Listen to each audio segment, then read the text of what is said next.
Welcome back to my YouTube channel Kajal की कविता। जैसे कि आप सब जानते हैं कि मैंने अपनी लास्ट महान नेता डॉक्टर भीमराव अंबेडकर जी के बारे में बताया था। तो आज 28 मई है, तो आज मैं आपको विनायक दामोदर सावरकर के बारे में बताने जा रही हूँ। इनके जीवन को हमने 4 भागों में बांटा है। तो सबसे पहले हम विनायक दामोदर सावरकर के बारे में कुछ बातें जानते हैं। इनको स्वतंत्र वीर सावरकर और वीर सावरकर के नाम से जाना जाता है। ये एक इंडियन इंडिपेंडेंस में पार्टिसिपेट करने वाले पॉलिटिशियन और एक इंसान थे जिन्होंने हमारे इंडिपेंडेंस को लाने में काफ़ी मदद करी। इन्होंने हिंदू महासभा को ज्वाइन किया अपने भाई के साथ मिलकर और अपने भाई के साथ अभिनव भारत सोसाइटी का निर्माण किया। इन्होंने कई सारी किताबें, पुस्तकें और रिवोल्यूशनरी चीज़ें लिखी, जिसमें सबसे महान चीज़ है the Indian war of independence, जिसको पढ़कर हमारे देश के कई नौजवान जैसे वीर भगत सिंह और कई उनके साथी प्रेरित हुए इंडिपेंडेंस स्वतंत्रता लाने के लिए। विनायक दामोदर सावरकर ने बहुत सारी किताबें लिखी, जिनमें सबसे पहले उनकी किताब का नाम है the Indian war of independence. और उन्होंने बहुत सारी पुस्तकें, किताबें, बहुत सारी कविताएं भी लिखी, क्योंकि वे एक कवि भी थे। सावरकर साहब एक कांग्रेस वर्किंग ऑफ मीटिंग में भी पार्टिसिपेट करते थे, जिन्होंने ब्रिटिश को ये कहा था, quit India but keep your आर्मीज here. मतलब उन्होंने ब्रिटिश को ये कहा कि आप इंडिया छोड़ जाओ, बट अपने आर्मी लोगों को यहाँ पे रहने दो। सावरकर जी के ऊपर बहुत सारे इल्ज़ाम लगाए गए। अब हम उनके फैमिली और अर्ली करियर और उनके पॉलिटिकल करियर के बारे में जानते हैं। सावरकर जी का जन्म 28 मई 1883 में मराठी परिवार, एक ब्राह्मण हिंदू फैमिली के बीच में सिटी नासिक, जो कि महाराष्ट्र में है, वहाँ हुआ। इनके पिताजी का नाम दामोदर सावरकर और माताजी का नाम राधाबाई सावरकर है। इन्होंने अपने पॉलिटिकल एक्टिविटीज़ की शुरुआत अपने हाई स्कूल स्टूडेंट से ही कर ली थी और इन्होंने अपनी कॉलेज की पढ़ाई फर्गुसन कॉलेज इन पुणे से की। जब ये 12 वर्ष के थे तो इन्होंने काफ़ी स्टूडेंट्स के साथ मिल के अब बहुत से लोगों को बचाया। इन्होंने अपनी बाकी की पढ़ाई यूके जाकर लॉ की पढ़ाई यूके जाके कंप्लीट करी और ये इंडिया हाउस और फ्री इंडिया सोसाइटी में भी शामिल हो गए। 1910 में सावरकर जी को अरेस्ट कर लिया गया, क्योंकि माना गया कि उनके connection revolutionary group of India house के साथ है। जब वो भारत आए तो उनको टोटल 2 टर्म की सज़ा दी गई। 2 terms, 1 term is equals to 25 years, मतलब टोटल 50 वर्ष की सज़ा दी गई। इनकी सज़ा को cellular jail in Andaman and Nicobar islands में दी गई, जो कि एक ऐसी जेल है जो कि किसी हेल से कम नहीं, नरक से कम नहीं जगह है। 1948 में सावरकर के ऊपर को कॉन्स्पिरेशन का चार्ज लगाया गया। हालांकि ये जो चार्ज था वो अप्रूव नहीं हो सका क्योंकि एविडेंस नहीं थे। 26 फरवरी 1966 को उनकी मृत्यु हो गई, क्योंकि उन्होंने खुद की मर्जी से भूखा बहुत दिन से रहे थे। अब हम उनके रिलीजियन और पॉलिटिकल व्यूज़ के बारे में जानते हैं। उन्होंने स्टार्टिंग में बहुत सारी Hindu culture and politician and nationalism को बढ़ाने के लिए बहुत सारे कार्य किए। उन्होंने रत्नागिरी जेल में सावरकर और उन्होंने हिंदुता और हु इज़ हिंदू नाम की तथ्य लिखे। उन्होंने बहुत सारी किताबें लिखी जो कि उनके प्रिजन के पीरियड को भी बयान करती हुई हैं।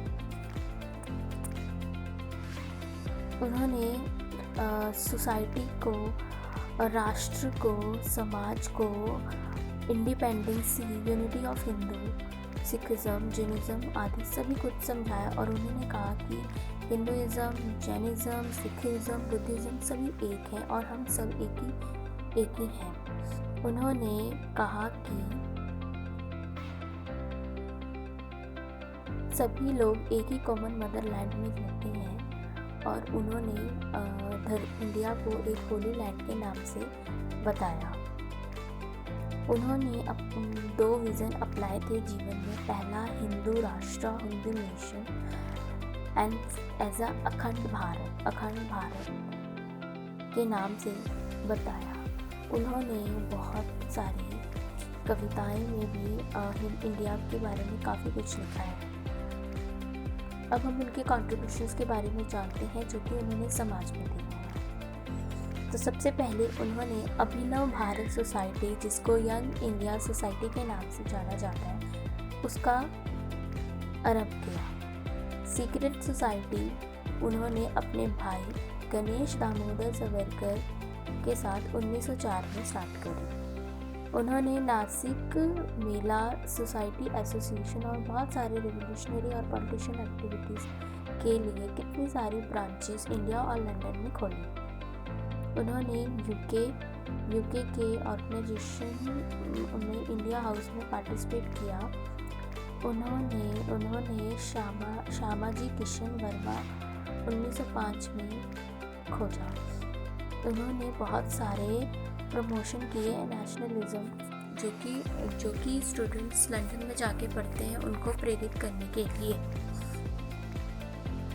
उन्होंने फ्री इंडिया सोसाइटी भी स्टार्ट करी और वो उस कमेटी में भी शामिल हुए।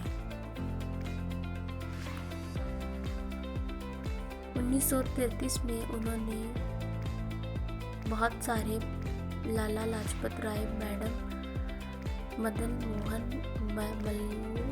मालवीय के साथ मिलकर एक पॉलिटिकल पार्टी की घोषणा की। वीर दामोदर सावरकर ने बहुत सारी चीज़ें भी करी ताकि हम हिंदू महासभा की घोषणा कर सकें। उन्होंने rights all Indian Muslim league 1906 में और बहुत सारी मॉर्निंग इंटू रिफॉर्म 1909 में बहुत सारी चीज़ें भी बनाई। बुक्स उन्होंने 38 किताबें इंग्लिश और मराठी में, जिन्होंने निबंध, 2 नॉवेल जिसमें Moplah rebellion and the transportation एंड बहुत सारी पोएट्री और प्ले भी लिखे।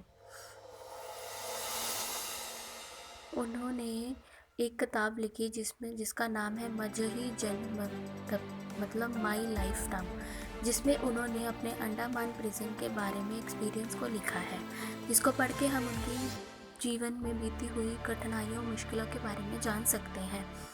उन्होंने अपनी डेथ से पहले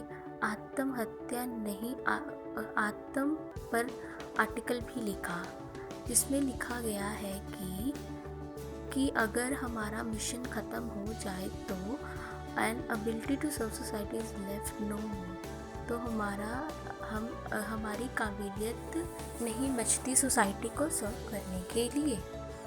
जिसका मतलब है कि अगर हमारा मिशन कंप्लीट है तो हम इस काबिल नहीं कि हम सोसाइटी के लिए कुछ कर सके। इसलिए उन्होंने आत्महत्या नहीं, आत्मर्पण किया। इसी कारण उनकी जो मृत्यु थी वो फास्टिंग की वजह से हुई थी।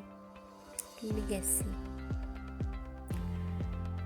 उनके नाम पर the airport at port Blair, Andaman Nicobar में 2002 में इंटरनेशनल एयरपोर्ट, जिसका नाम वीर सावरकर इंटरनेशनल एयरपोर्ट के नाम से जाना गया।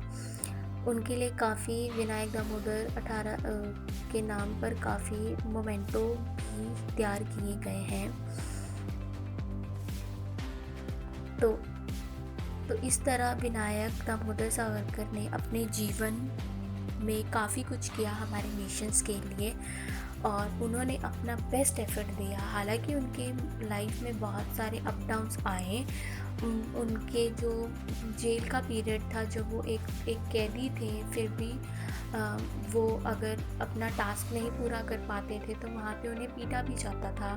उन्हें 2 बार करंट शॉट भी दिए गए थे 25-25 सालों में। उनको 50 साल की सज़ा हुई। हालांकि वो मारपीट के बाद भी उनके ऊपर इतने जुर्म होते थे, उसके बाद भी वो नेक्स्ट डे अपना टास्क, अपना कोटा अच्छे से पूरा करते थे। उन्होंने अपनी ज़िंदगी में बहुत से कार्य किए समाज के लिए। हालांकि कई लोग उनको एक क्रिमिनल की तरह देखते हैं, बट वो क्रिमिनल नहीं थे। उनके बारे में काफ़ी कॉन्ट्राडिक्शन चलती है इंटरनेट पे कि वो ऐसे थे वो ऐसे थे, बट असल जीवन में वो एक क्रांतिकारी थे और उन्होंने अपनी लाइफ को पूरी तरीके से समर्पित किया था नेशन के लिए। अगर आपको मेरी लिखी हुई बातें, मेरी बताई हुई बातें अच्छी लगी और अगर आप उनके जीवन से प्रेरित हुए तो प्लीज़ इस वीडियो को लाइक, शेयर और कमेंट करना ना भूलें और मेरे चैनल काजल की कविता को ज़रूर सब्सक्राइब करिएगा ताकि आने वाले कंटेंट के बारे में भी आपको अच्छे से पता लगे। Thank you so much.